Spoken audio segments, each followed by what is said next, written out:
Good afternoon, everybody. Good afternoon.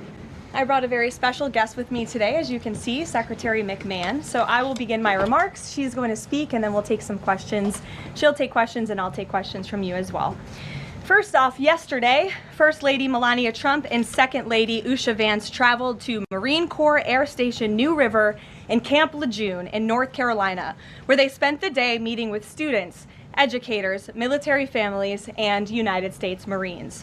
Both the First Lady and Second Lady were grateful for the warm welcome and remain deeply committed to supporting military families and the communities that serve our great nation. May God bless all of them. In economic news, the September jobs report showed the American economy remains strong, with 119,000 new jobs added, more than double expectations. These gains came after the summer passage of President Trump's historic tax cuts and multiple big trade deals with countries around the world. In particular, construction jobs surged by 19,000 in September, the largest monthly gain in a year.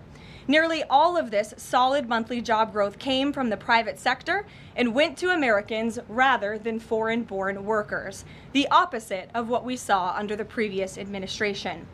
Inflation also remains under control, and wages are up by 3.8% over the year for American workers because of President Trump's pro-growth policies. In fact, real wages are on pace to increase roughly $1,200 for the average worker this year under President Trump. This is a complete reversal of the failed Biden era, when we saw inflation skyrocket to 9%, causing private sector workers to see their wages decline by approximately $3,000. We know that Americans are still hurting from the 4-decade high inflation caused by Joe Biden and the Democrats. But President Trump is making significant progress to fix this, and he will not stop working until he solves it. As the president recently stated, he is never satisfied. For example, President Trump's policies are working to make Americans' Thanksgiving more affordable this year, from their commute to the dinner table. Nearly 100 million Americans are expected to drive next week to spend time with loved ones for the holiday. And thanks to President Trump's drill baby drill agenda, the national average price of a gallon of gas on Thanksgiving Day is projected to be at the cheapest price since the COVID pandemic in 2021. President Trump is bringing down gas prices and providing significant savings to American families at the pump. And again, we expect those prices to continue to decline. According to the American Farm Bureau Federation's annual survey, cooking Thanksgiving dinner will also cost less this year than it did last year and is down about 5% overall. The average price for a staple of the meal, a 16-pound frozen turkey, is down more than 16% from last year, which will provide critical savings for families and their budgets. President Trump's entire economic agenda is aimed at putting more money back into the pockets of hardworking Americans. That's why he signed the largest middle tax cuts in history into law, from no tax on overtime, no tax on tips, to no tax on Social Security. And according to a new study from Piper Sandler, which is out this week, tax filers can expect an extra $1,000 bump to their tax refund next year, and what could be a record-breaking tax refund season. So there is more good news to come. We know these refunds will make a huge difference for Americans to help pay down their bills and use towards life's expenses. In other news this week, President Trump took a significant step toward delivering on a core campaign promise to finally close the Department of Education. To shrink the bloated federal bureaucracy, the Department of Education just entered into new interagency agreements with 4 agencies: the Departments of Labor, Interior, Health and Human Services, and State. These agencies will now ensure the delivery of legally required programs while also refocusing them to better serve students. This common sense action brings the Trump administration much closer to finally returning education where it belongs, at the state and local level, not in Washington, D.C. The Democrats' reckless 43-day government shutdown did manage to do one valuable thing. It proved that America does not need a federal Department of Education. During the longest shutdown in history, the Department of Education furloughed 90% of its staff, and America's education system was not impacted whatsoever. Schools stayed fully open across the country. Students attended class and received normal in-person instruction, and our wonderful teachers received their paychecks uninterrupted. The Democrats' government shutdown made it painfully obvious that American families do not need the Department of Education. Since its creation in 1979 during the Carter administration, the Department of Ed has spent over $3 trillion taxpayer dollars without improving student achievement. Despite pure pupil spending having increased by more than 245% since the 1970s, math and reading scores are down in public schools. In fact, the most recent Nation's Report Card from 2024 showed that 13-year-olds' math scores are the lowest they've been in decades, and their reading scores are the lowest since testing began more than 30 years ago. It's clear that throwing more money at a broken system does not work, and that's why President Trump appointed the amazing leader behind me, our Secretary of Education, Linda McMahon, who is making these monumental changes at the direction of the president. We're very grateful to have you here today to talk about these changes and then take some questions. Hopefully folks in this room will have some questions on the very important topic of education. So please, Mrs. Secretary. Thank you. Thank you very much, Karoline. It's really a pleasure to be here with you today, and thank all of you for being here as well. My purpose here is to speak directly to the American families, not just you, but to the American families, about the work this administration is doing in education to reverse our national decline with a hard reset of our educational system. That reset was a top campaign promise from President Trump to send education back to the states and end Washington's micromanagement of education once and for all. This week we took the most decisive steps thus far to make good on this promise to you. We have linked 6 groundbreaking partnerships with other federal agencies to delegate education department programs that are redundant with existing programs at Labor, State, Interior, and HHS. These interagency agreements to cut our own bureaucratic bloat are a key step in our efforts to shift educational authority from Washington, D.C. to your state education agency, your local superintendent, your local school board, entities that are accountable to you, and we encourage parents to always be involved. Cutting federal bureaucracy is never a popular move among D.C. insiders. A chorus of anti-Trump voices have come out of the woodwork to complain that we are defunding education, harming students, or acting without a plan. This could not be further from the truth. The majority of Americans across the country handed President Trump the popular vote precisely because they have seen the brokenness of a top-down education system run by the federal government. They're painfully aware that only 3 out of 10 students can read proficiently at their grade level. They know that college students are collectively $1.7 trillion in debt, and less than half of college graduates get a job that actually uses the degree which they studied so hard to get. They see more teachers than ever before leaving the profession due to burnout, over-regulation, and lack of autonomy in the classroom. Anti-Trump voices are stirring up fear that returning education to the states is a draconian action. When Americans hear that we are shutting down the department, but given no other details, 51% oppose it. But when those same Americans are informed of our plans to preserve important elements of our work in other federal agencies and to maintain the K-12 funding that is distributed to the states, that number flips to an even greater majority at 56%. And they support returning education to the states and breaking up the bureaucracy. That's because the Department of Education is a pass-through entity. It doesn't educate a single student. The money it sends to states for education can be sent directly without waste.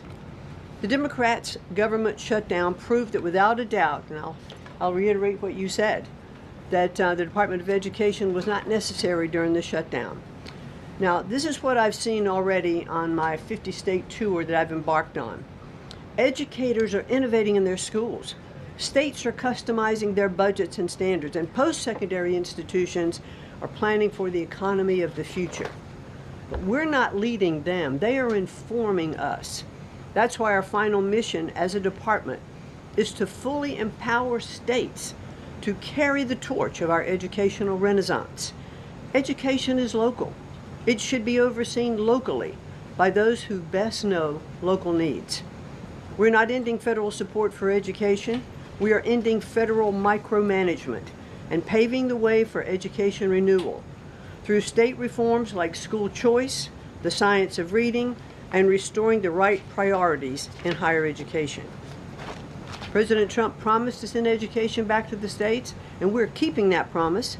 America's next generation will look back on the work we've carried out, thankful for an education system that prioritizes students over bureaucracy. Thank you. Well, thank you very much, Madam Secretary, and we'll take some questions for the Secretary if you have them. Elizabeth, why don't you start? Thank you for joining us.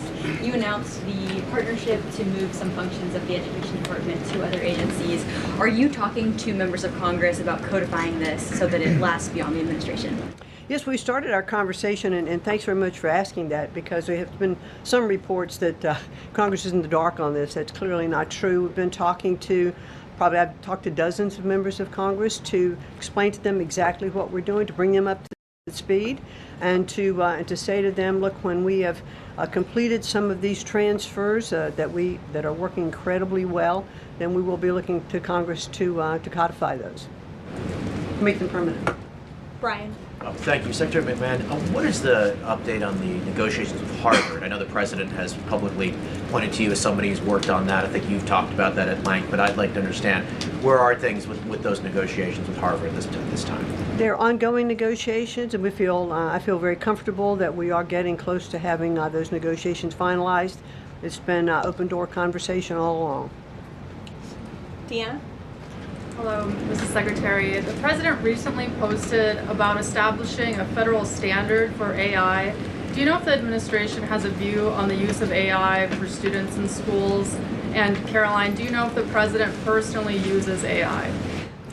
I don't think so. You can handle that I've never one. witnessed it, so I can't attest to that. Well, I do think AI is going to need guardrails, but I have witnessed AI firsthand. I was at the Alpha School in Austin, Texas, and the first 2 hours of every day in that school, students are learning through AI. They have their headsets on, they're in front of their screens, and the AI is really acting as like an individual tutor for those students, allowing those students that can progress faster to do that. Those who need a little catch up, it refeeds information to them. And so after those 2 hours of learning, the basics of what they're doing in their curriculum that day, then they spend the rest of the day, they have good recess and all of that time, but then they spend the rest of the day in what are called life skills, and they're actually using the information that they've learned this morning. So I've seen some AI in action that is really proving quite beneficial.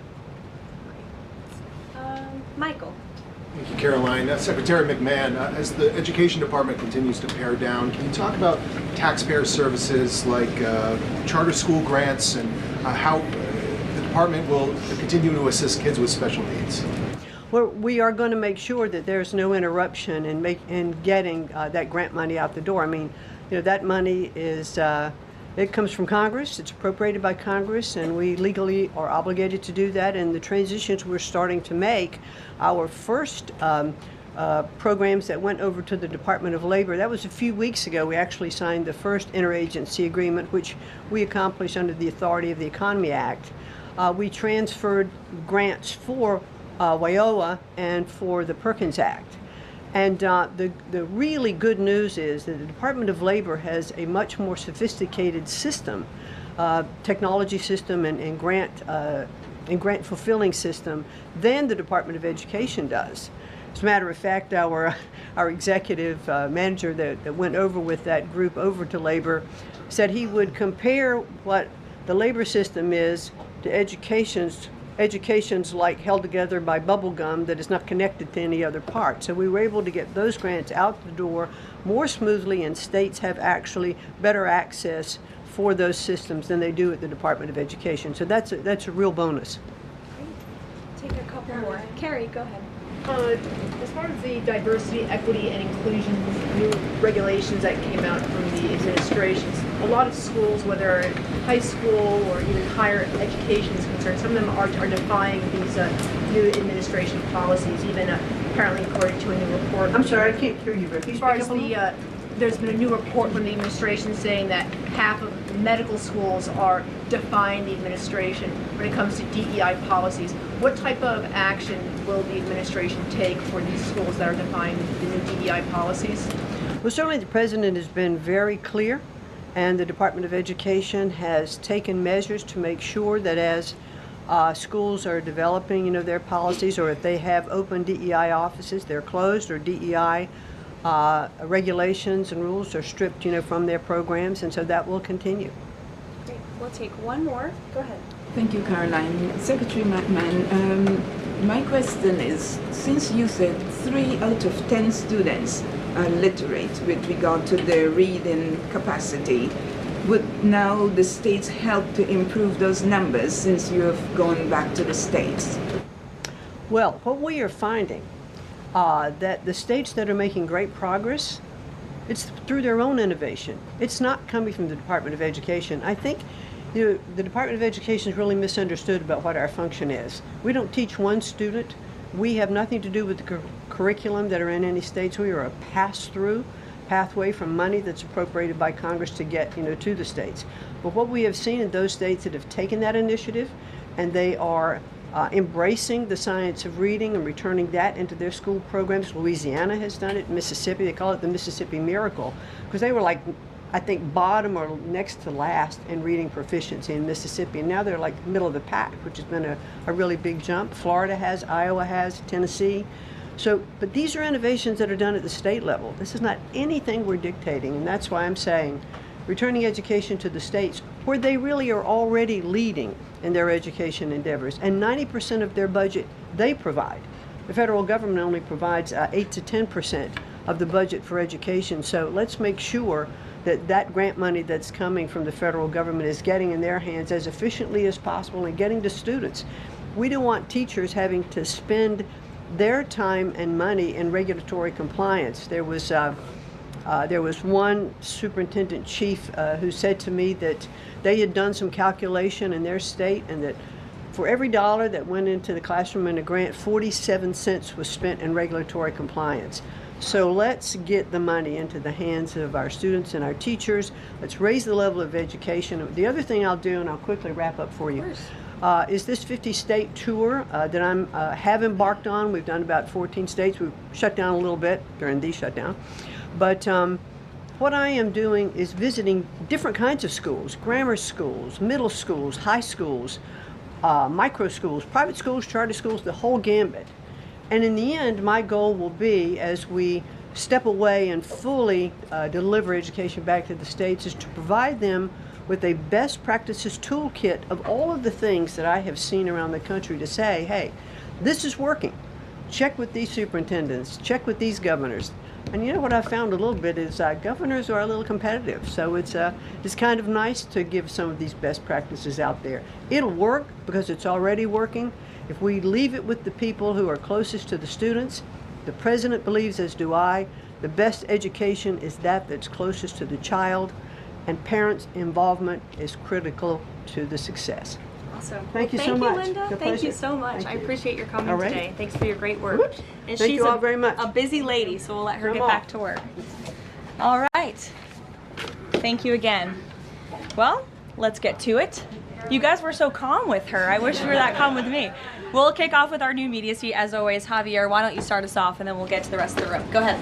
Thank you very much. My name is Javier Negre. I'm from Spain. I'm the owner of the biggest media platform in Hispanic politics, with brands like La Derecha Diario, Ida TV, or UH Plus, or Vicegraph in Spanish. And I'm happy to be here. Thanks for supporting the new media, also in the Hispanic community. We try to fight against medias like Telemundo, Univision, CNN, or NBC News that are spreading fake news and attacking the ICE operations. We will premiere this Sunday the Real America's Voice, the right news show, the first Hispanic show against communism and woke culture that is promoted by people like George Soros to bring communism all over the world, like happened in New York. I have two questions for you, if you don't mind. In Mexico, the young people is protesting against President Sheinbaum. They think she's doing nothing against the cartels. Sheinbaum used the police to attack them, young people, kids, girls, and she's attacking journalists like me. in a country where 150 journalists have been killed in the past years.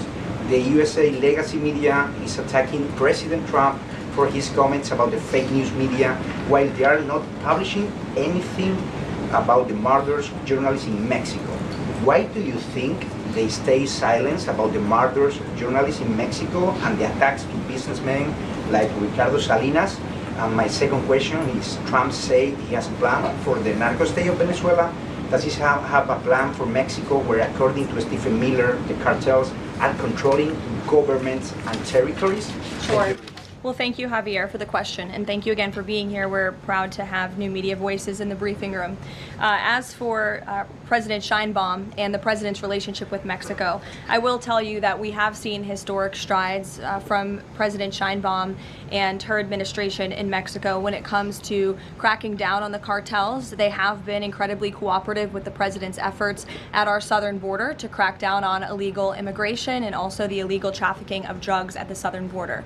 Now the president is very interested in taking additional measures against the drug cartels. He's been very clear about that. He's spoken about it, and this is a promise that he made to the American public. And so his national security team is discussing these options all of the time.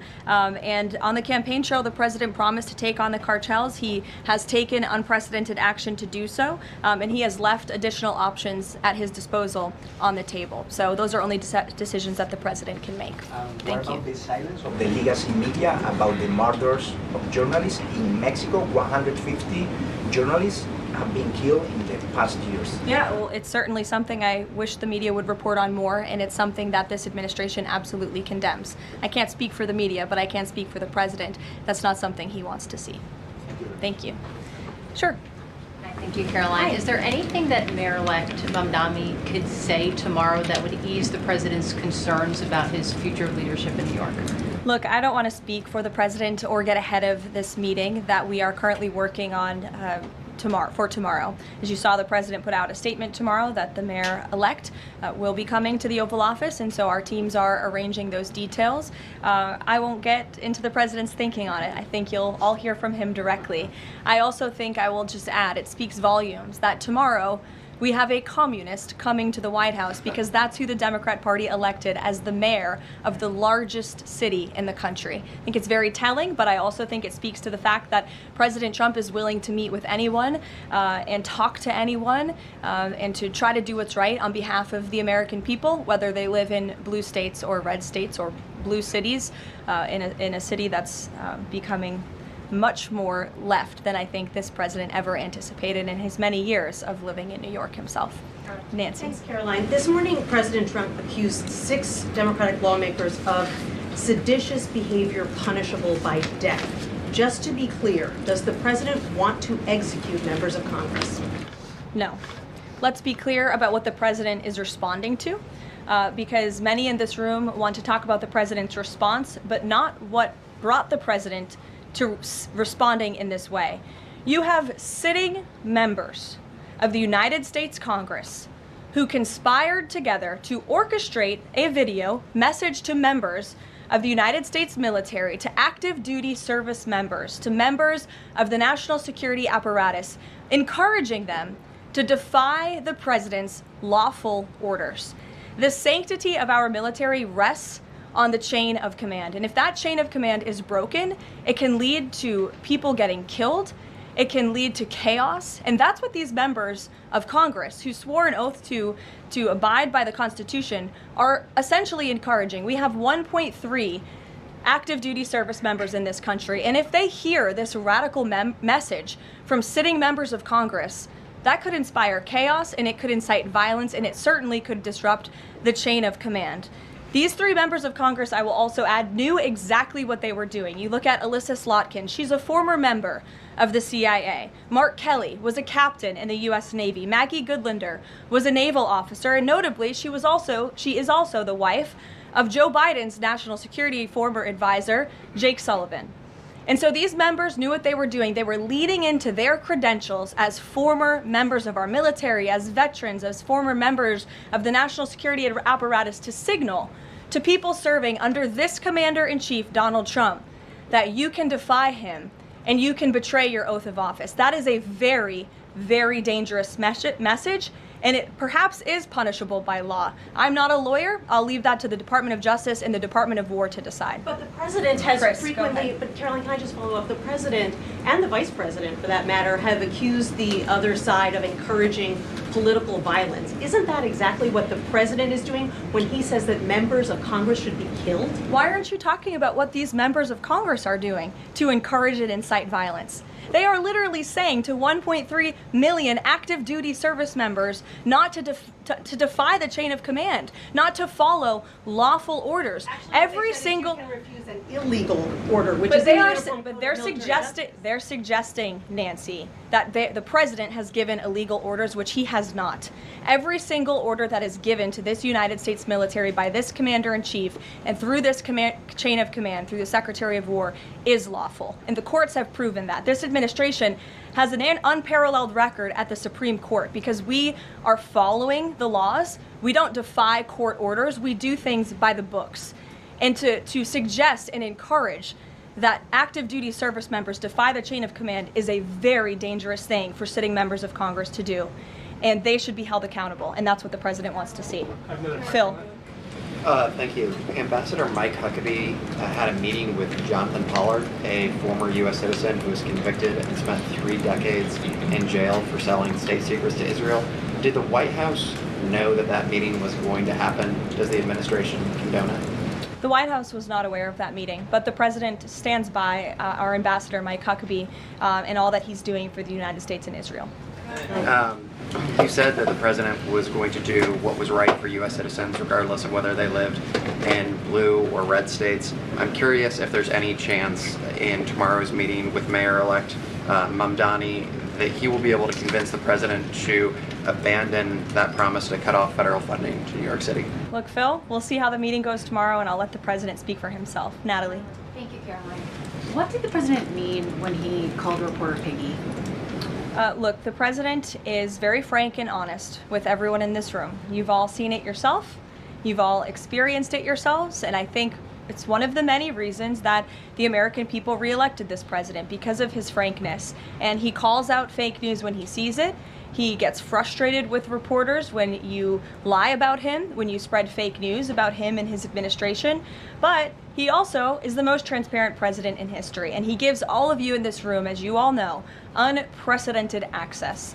You are in the Oval Office almost every day asking the president questions. And so I think the president being frank and open and honest to your faces rather than hiding behind your backs is frankly a lot more respectful than what you saw in the last administration, where you had a president who lied to your face and then didn't speak to you for weeks and hid upstairs and didn't take your questions. So I think everyone in this room should appreciate the frankness and the openness that you get from President Trump on a near daily basis. And Go ahead. As a follow-up, Yes. The Go Washington ahead. Post just Go reported that the Coast Guard has I'm stopped calling considering- on Bloomberg. Go ahead. Caroline, Thank you. thank you. 2 questions for you. The New York Times is reporting that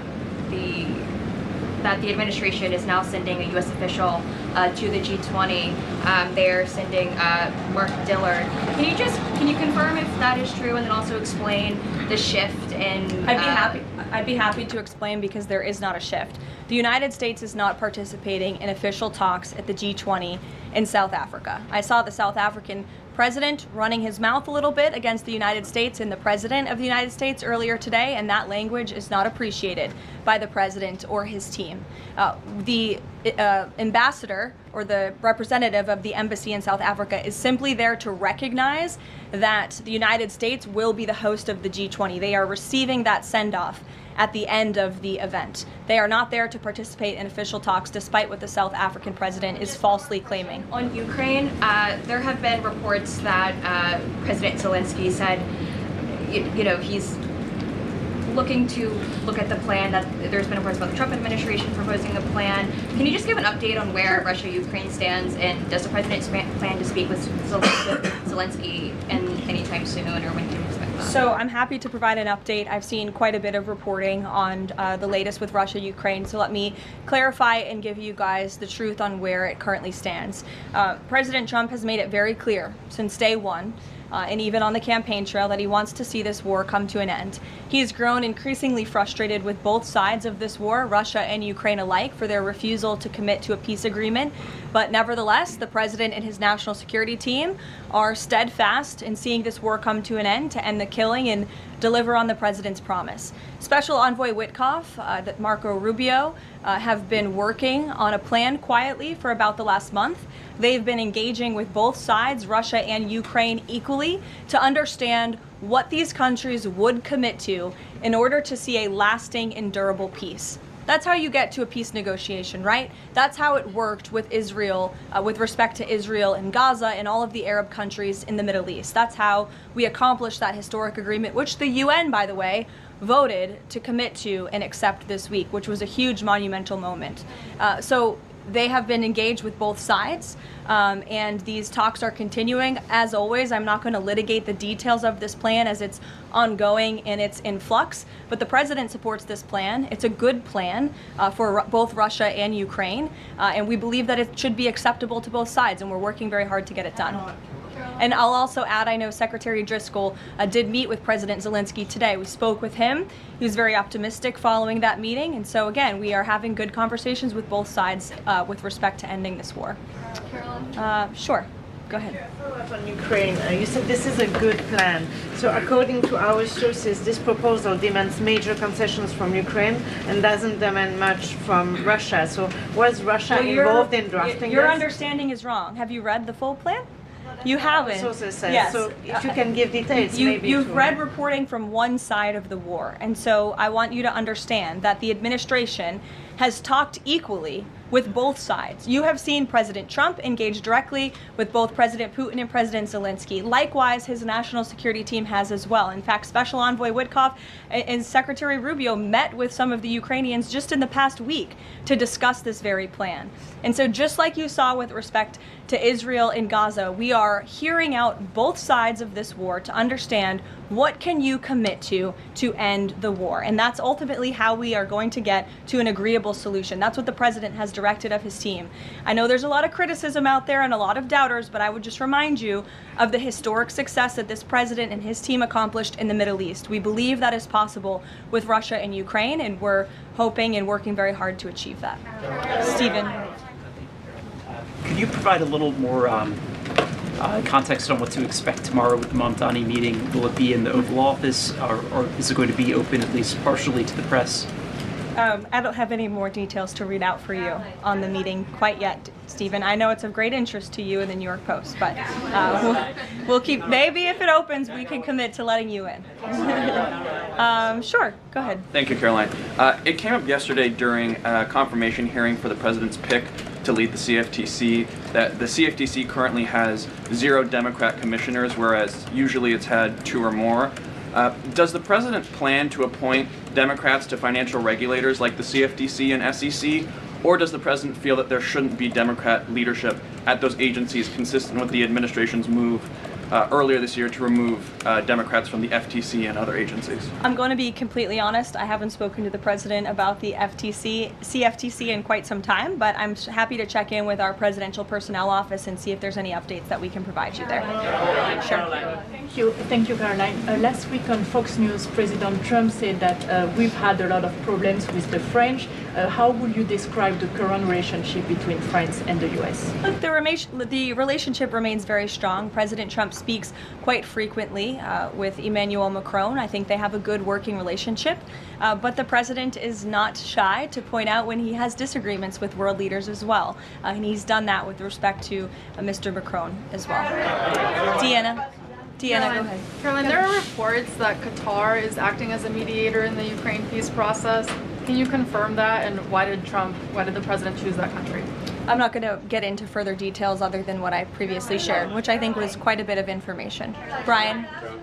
Thank you, Caroline. 2 questions. We were talking about earlier in this briefing about the president's orders. You were going back and forth about what the ad said and what it didn't say. My first question is... The ad? The advertisement that the Senate Democrats were featured in. So my first question is, no matter what the order is, it could be to any administration official, military or otherwise, no matter if legal experts might think it's illegal. Does the president expect those cabinet members, administrative officials to go ahead with those orders regardless of any outside thinking or experts? The president expects his cabinet officials and the administration to follow the law and to demand accountability and hold people accountable for their dangerous rhetoric. And I would just add that if this were Republican members of Congress who were encouraging members of the military and members of our United States government to defy orders from the president and from the chain of command, this entire room would be up in arms. But instead, it is the other way around, and I think that's quite telling. I'm going to let you all go because the president, excuse me,